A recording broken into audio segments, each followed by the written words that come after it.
Hey everyone, Josh Neighbors here, Locked On Big 12 podcast. It is October 28th, 2022, a football Friday, a full preview of the weekend's action coming up. TCU, West Virginia, Oklahoma, Iowa State, Oklahoma State, Kansas State, and Baylor versus TCU. Previews of it all coming up on today's show.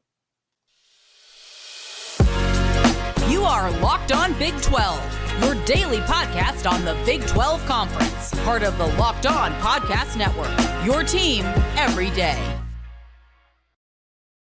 Once again, Josh Neighbors here, Locked On Big 12 podcast. Glad to have you with us. We are brought to you today by Underdog Fantasy, the best place to get in on the fantasy action on the college side of things. More on that coming up later on in the show. Make sure you guys subscribe. We're on the road to 2,500 right now, around 50 away, less than 50 away, trying to get there by the end of the month. So I think Monday, right? Yeah. So Monday, we're going to try to be at the 2,500 subscriber threshold. Help us get there. All right, not a moment to waste because there is so much Big 12 action that we have to preview. We will go chronologically through the day like we normally do this week. I deviated from that last week, so we'll go back to the normal stuff today. So I want to get to all of these games and kind of talk about the storylines going into here, because storyline now is what's really driving a lot of these contests. 11 a.m. on ESPN, number 7 TCU at West Virginia. The Mountaineers are a 7.5-point dog. The over-under is 69 points.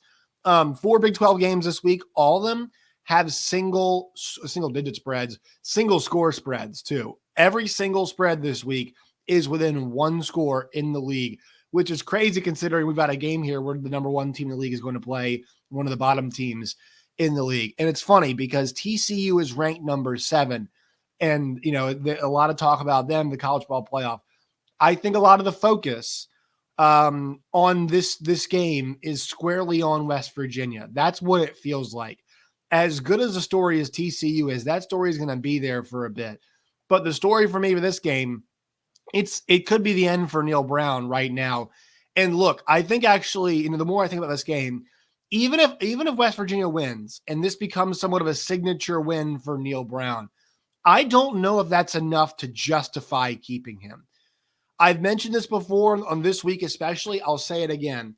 West Virginia really does lack an identity. And I'll tell you guys what I mean. When it comes to just total offense, scoring offense, West Virginia is number 7 in the league at 35 points per game, 34.9 to be exact. When it comes to scoring defense, they are last in the league at 33.7. When it comes to running the football, they are 7th in the league. When it comes to rush defense, they're 4th in the league. When it comes to the passing offense, they're 5th in the league. Their passing defense is 8th in the league. Offensive efficiency, they're 10th in the league. Defensive efficiency, they're 10th in the league.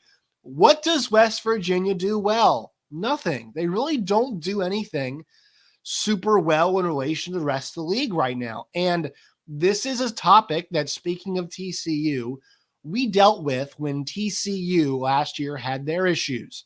We talked about Gary Patterson. We talked about the identity. We said, man, they got some talent there. And the problem is they didn't play very good defense. The running game was inconsistent on offense. Passing game was inconsistent on offense. And it netted itself out in a situation where it was time for a GP to go. And look how the players are doing now. Now, I'm not saying West Virginia's got that situation. And they've had some good defenses in the past. Don't get me wrong. But they're not there this year. And they're not turning a corner. They've got a top 40 recruiting class according to 24/7 Sports right now, which is very good. But I think if you pull the trigger now on a new coach, you have a chance to retain some of that class and do some more work, i.e. what Joey McGuire did last year. He did a good job retaining players and whatnot. But to me, it's just at a situation now where even with the win, I don't think it's possible. I don't think they should have Neal Brown keep his job, although this would be that signature win that we always talk about. TCU, the key for them here is I think if they go down early, they're going to find themselves in a dogfight on the road against a really desperate team because West Virginia's been one up, one down. So for the Horned Frogs, the key is to start fast. Gabe Eichert, my colleague over at SiriusXM, said this yesterday, and I agree with this. And I was kind of thinking about, like, is this actually true? But he said, if TCU keeps starting slow the way they are, they're eventually going to lose. And at first I thought, is that necessarily true with the way that they've been able to kind of jumpstart themselves? Then I thought about it and I was like, yeah, that's actually the truth. That is the God's honest truth, is that you can only do that so many times. While they're so talented and they've been able to overcome slow starts, multiple times this season, like, they're gangbusters when they can get it out of the gates fast. We saw it against Oklahoma.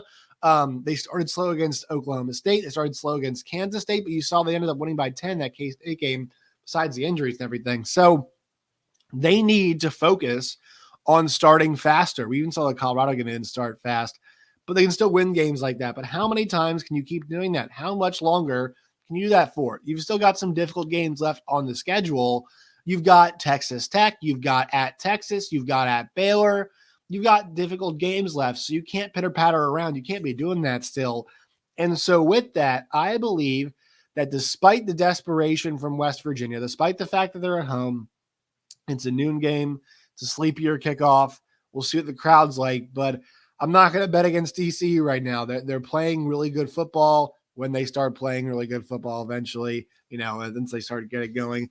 And I've been on a little bit of hot streak betting them. Now, it hasn't always been, spread. Some of it's been money line, but TCU I've had a pretty good pulse on TCU. I feel like most of the year was the right side of the Kansas game because I took KU, not the right side of Oklahoma. It was the right side.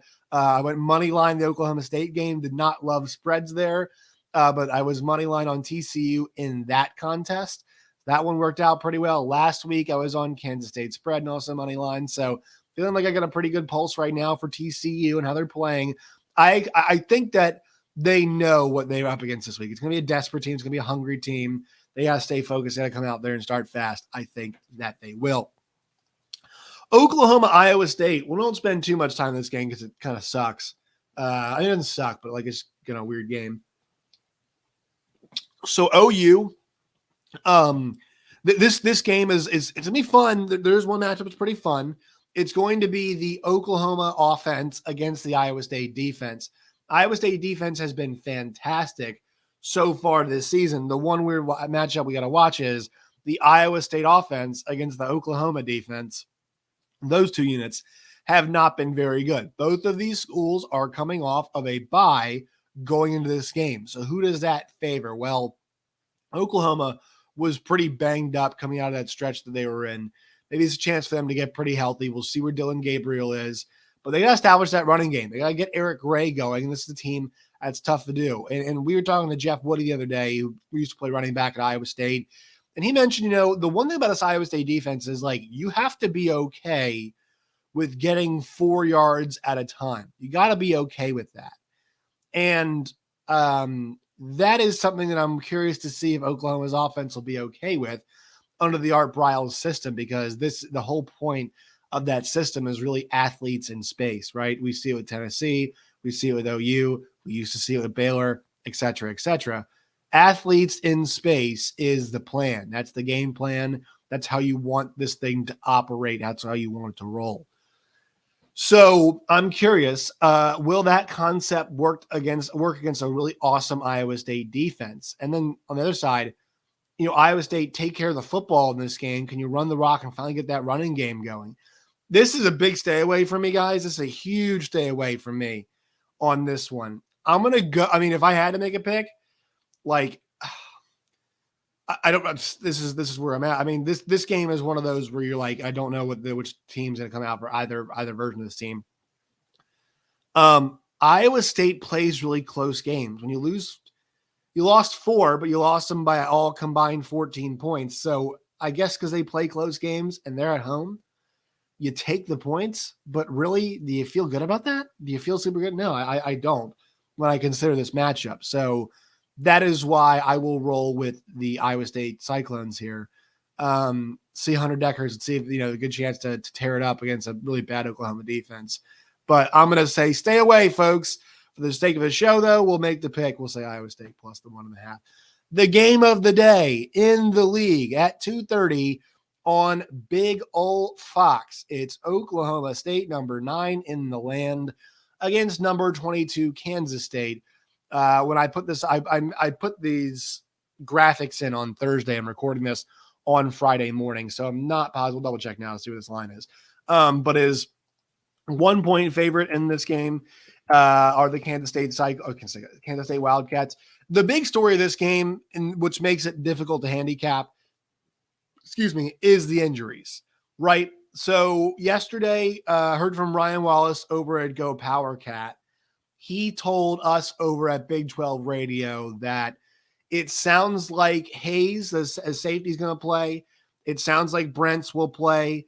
Deuce Green is a game time decision, but he said he'd be surprised if he'd play. He also said the same thing about Adrian Martinez. I will also say this, this is further proof that we need injury reports in college football. They have them in pro football. There is no reason that we shouldn't have them in college football. I think it's disingenuous. I don't think it's really fair. I think everybody should know what everybody's got going on, right? Adrian Martinez should have been listed on some injury reports last week, and I'm not saying this is better. I think it's just like everybody else. The NFL does it, which is a very widely successful league, obviously. College football is successful, but the NFL is the standard, and nobody's complaining about injury reports.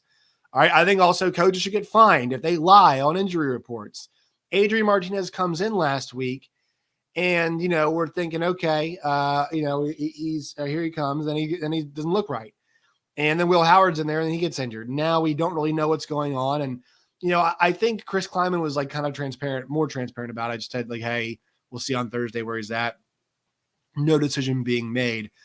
But it sounds like a lot of people are skeptical. And look, Will Howard came in and performed very admirably, in my opinion, in that game last week against TCU. Thought it was a very impressive performance. I know this Oklahoma State secondary, too, is very banged up. Hopefully, Jason Taylor can get back. It didn't look good. We'll see what the status is this week. Also, you all know that Mike Gundy, when it comes to injuries, is notorious, especially now recently after what happened. Also, this line's now 1.5. He is, notoriously quiet on the injury front. Does not want to give anything away when it comes to that category. So, and also, I think Spencer Sanders is good to go once again. I mean, we had Brennan Presley this week tell us over Big 12 Radio that Spencer Sanders said he is a tough MFer about himself. I agree with that. I mean, the guy is injured, and he's like, all right, I'm going to go out there and toss the ball 59 times, going to run 10 plus times. Hell yeah, Spencer. We'd love to see that from you. But the injuries is obviously the big story of this game. But if it is Will Howard, I'm going to take Oklahoma State because I think that will become clear as we near game time. But Will Howard throughout his career at no point in time have I ever been really impressed. Even some of the throws that he made last week were ducks.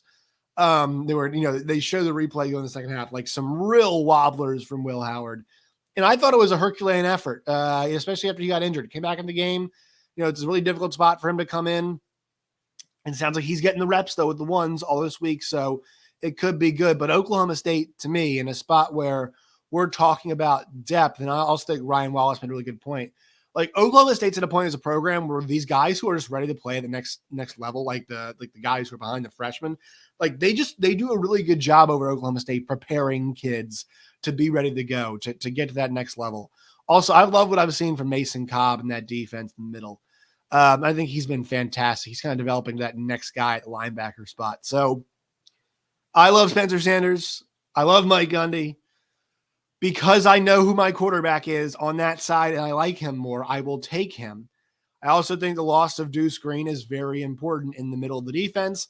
And I know that we've got a pretty banged up receiver core or a banged up secondary right now for Kansas State as well.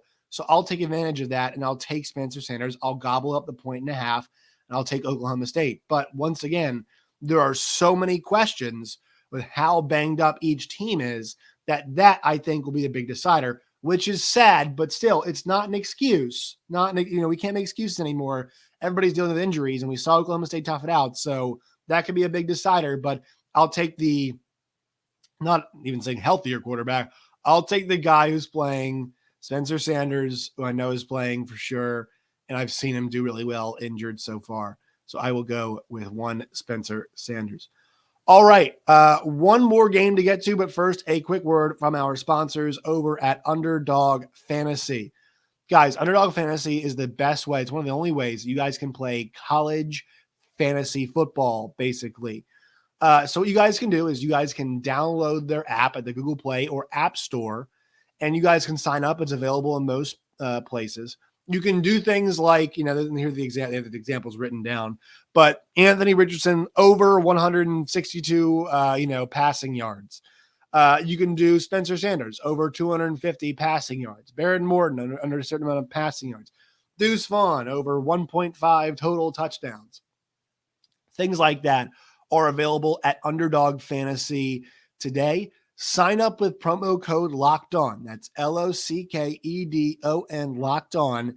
And Underdog will double your first deposit up to $100. Once again, deposit 100, get 100 free. Go to UnderdogFantasy.com or find the Underdog Fantasy app in the Google Play or App Stores. Once again, that's Locked On. You guys can use that promo code today. All right, ripping through these contests. One more to talk about. 6:30 on ESPN2, Baylor at Texas Tech. Tech is a 2.5-point favorite. First of all, my first play in this game, I like the over 62.5. I know Texas Tech forced a lot of turnovers last week.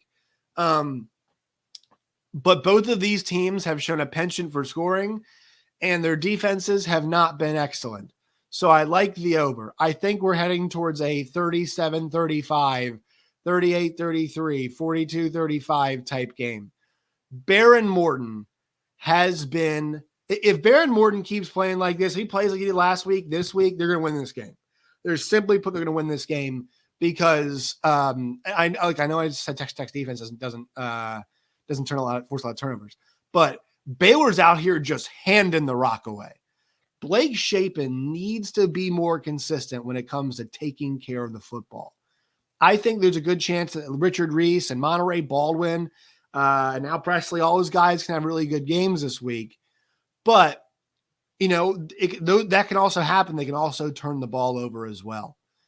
So that is where this comes down to, is like which offense will blink, which one will make more mistakes.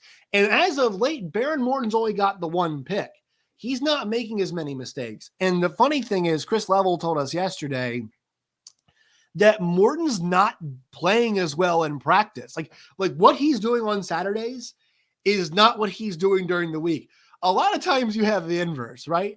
Now, you want to mess up in practice, sure. But a lot of times it's the inverse. Guys look great in practice. They're excellent. They're on Wednesday and Tuesday, they're looking really sharp. Saturday comes around, you turn the bright lights on, and it's not looking quite as good.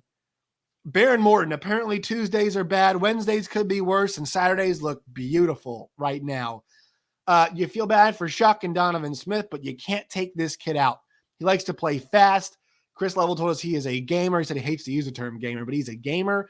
And Zach Kitley, he said, Kitley doesn't want to do actually the pace that he's running right now, but he said Baron Morton, Baron Morton loves that pace. He needs that pace. He's one play to the next play to the next play to the next play.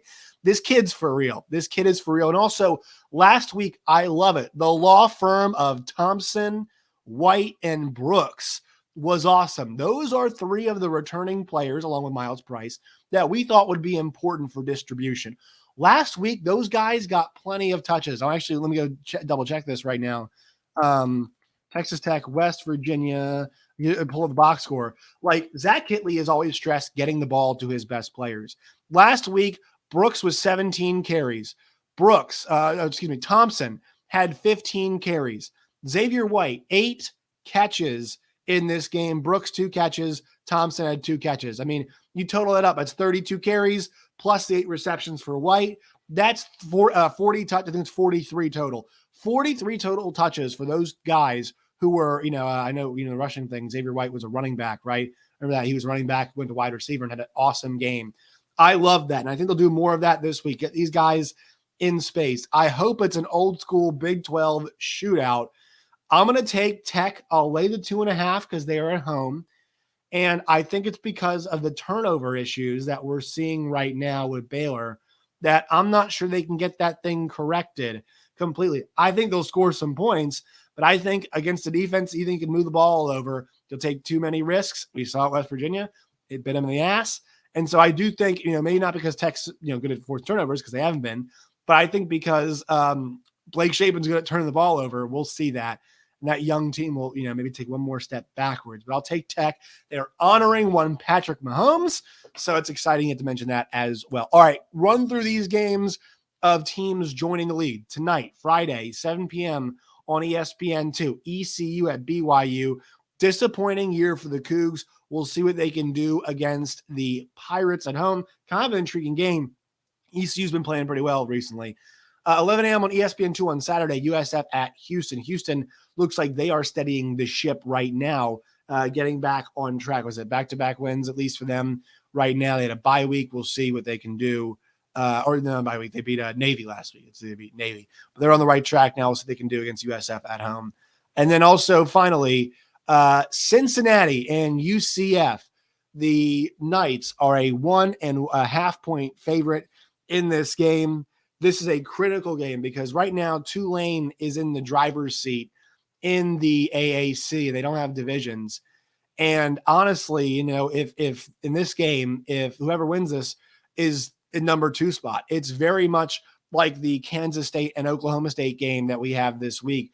We've mentioned those implications, once again, like whoever wins that game is going to be firmly in second place with tiebreakers, over multiple teams. In Oklahoma State's case, especially, they have a tiebreaker over Texas, a tiebreaker over Kansas State. They put them in a good spot. But right now, Cincinnati's 3-0, Tulane's 4-0 in the AAC, and then you got UCF at 2-1 and Houston at 2-1. So if Cincinnati wins, they put themselves at 4-0, hand UCF at second loss, and that puts them in a pretty good spot. If UCF wins, they'll put them at 3-1, both at 3-1, and that'll give them the tiebreaker over the Bearcats. So exciting weekend coming up. All right, that will do it for today's show. Make sure you follow me on Twitter at @JoshNeighbors_. You can find the show at LO Big 12. Make sure you guys subscribe. Help us get to 2,500 and enjoy the football this weekend, folks. Till next time, as always, stay safe.